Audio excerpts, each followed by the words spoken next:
আজ আমরা এই আর্থিং নিয়ে আলোচনা করব, ঠিক আছে? ধরো, এখানে আমাদের 240 ভোল্ট লাইন আসছে এই সার্কিটটার মধ্য দিয়ে, এবং এখানে একটি ফিউজ আছে এবং এখানেও একটি ফিউজ আছে। এটা হচ্ছে metal body of the apparatus, ঠিক আছে? এই ফিউজটাকে চার দিয়ে ঘেরা দেওয়া আছে আমাদের কি একটা মেটালের বডি পার্টস, ঠিক আছে? এবারে কোনো কর্মে যদি আমাদের ধরো এটাতে আমাদের আর্থ কানেকশন নাই, ঠিক আছে, আর্থিং করা নেই, আমরা আজকে আর্থিং নিয়ে আলোচনা করছি। ধরো এটাতে আমাদের আর্থিং নেই, তাহলে কি হবে? একটা মানুষ এই ফিউজটাতে খোলার জন্য যাচ্ছে, ধরো হঠাৎ করে মেটালের বডি পার্টসটায় হাত দেওয়া হয়ে গেল, তাতে কি হবে? কি হবে? ধরো ও ভেজে হাতে আছে, তাহলে হাত দিয়ে দিল, কি হবে? এটা হচ্ছে আমাদের ফিউজটা হচ্ছে 60 ওহমস, ঠিক আছে? এই লাইনটা হচ্ছে 60 ওহমস, ঠিক আছে? এবারে এর বডি রেজিস্ট্যান্স আছে 1000 ওহমস। বডি রেজিস্ট্যান্স কত আছে? 1000 ওহম, এবং মাটিতেও দাঁড়িয়ে আছে, ঠিক আছে? আমি এই ভিডিওটিতে আর্থিং ছাড়া দেখাচ্ছি, এবং আর্থিং দিয়ে কিভাবে করা হবে সেটাও আমি এই ভিডিওতে আলোচনা করছি, ঠিক আছে? তো এটা হচ্ছে মেটাল অফ বডি পার্টস, এবং এখানে এই লোকটি কি করছে? এই মেটালটাতে হাত দিচ্ছে, ঠিক আছে? মানে হাত দেওয়া হয়ে গেছে, যাতে কি হবে? এখানে যে কারেন্টটা থাকে, ঠিক আছে, লিকেজ কারেন্টটা, ঠিক আছে, এটার মধ্যে প্রবাহিত হচ্ছে আমি জানি, তবু এখানে যদি কোনো কর্মে লাইভ ওয়্যারটা এই মেটাল বডি পার্টসের মধ্যে থেকে যায়, ঠিক আছে, এটা কি হবে? লিকেজ কারেন্টটা রয়ে যাবে এবং বেরানোর কোনো রাস্তা নাই। তখন কি হবে? এই মানুষটার শরীর হয়ে মাটিতে গ্রাউন্ড হবে, এবং বডি রেজিস্ট্যান্স কত থাকবে? 1000 ওহমস। 1000 ওহম হলে কারেন্টটাকে কত লাগবে?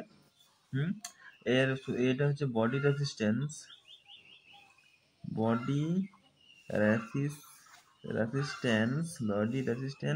সমান হচ্ছে তোমার volt by body resistance, volt by R, V by R. হ্যাঁ, আই সমান কি? ভি বাই আর, ঠিক আছে? এখানে বডি রেজিস্ট্যান্স হবে আমাদের ভি হচ্ছে ভোল্টেজ 240 ভোল্ট বাই হচ্ছে আমাদের রেজিস্ট্যান্স কত আছে? 1000। আর এটা কত হবে বলো? হ্যাঁ, এটা 0.240 এইটা হবে, ঠিক আছে? মানে 0.24 অ্যাম্পিয়ার কারেন্ট ফ্লো হবে এর শরীরের মধ্য দিয়ে।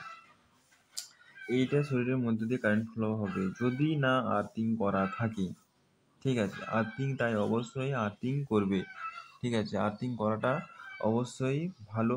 এতে আমাদের যে লিকেজ কারেন্টটা, লাইট, ফ্যান, তারপর টিভি, এগুলোতে আমাদের আর্থিং করা থাকে, এবং এটা করা থাকলে কি হয়? লিকেজ কারেন্টটা, ঠিক আছে, লিকেজ কারেন্টটা যেটা, সেটা আমাদের ওই লিকেজ কারেন্টটা ওই আর্থিংয়ের মাধ্যমে, আর্থিংয়ের থ্রু দিয়ে আমাদের গ্রাউন্ডিং হয়ে যায়।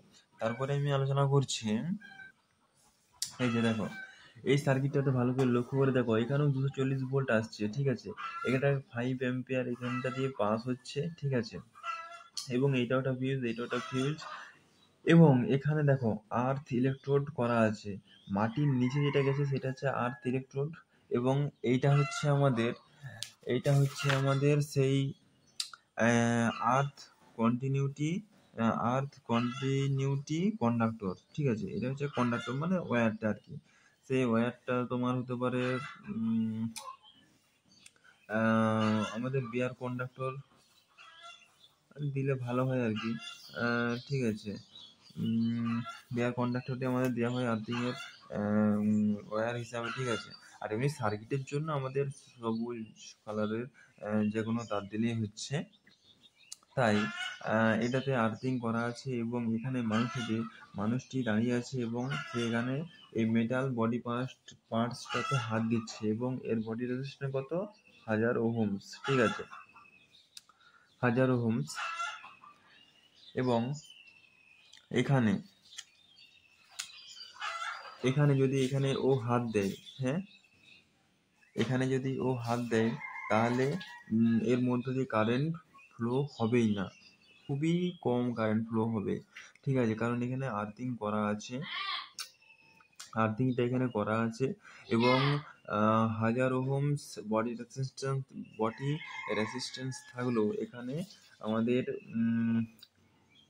এখানে আমাদের 1000 ওহম কারেন্ট ফ্লো হবে না, ঠিক আছে। 1000 ওহমকে যদি 240 দিয়ে ভাগ করি, আমাদের কত বেরিয়েছিল?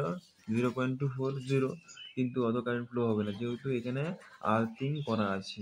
তাই লিকেজ কারেন্টটা আমাদের আর্থিংয়ের থ্রু দিয়ে গ্রাউন্ড হয়ে যাবে। তারপরে যদি আমরা এখানে বডি পার্টসে হাত দিই, কিছু হবে না। তাই আর্থিং অবশ্যই দরকার। এটা জেনারেল মাস অফ আর্থ, ঠিক আছে, জেনারেল মাস অফ আর্থ। আর্থিংয়ের ব্যবহার তোমরা শিখলে, জানলে, ঠিক আছে।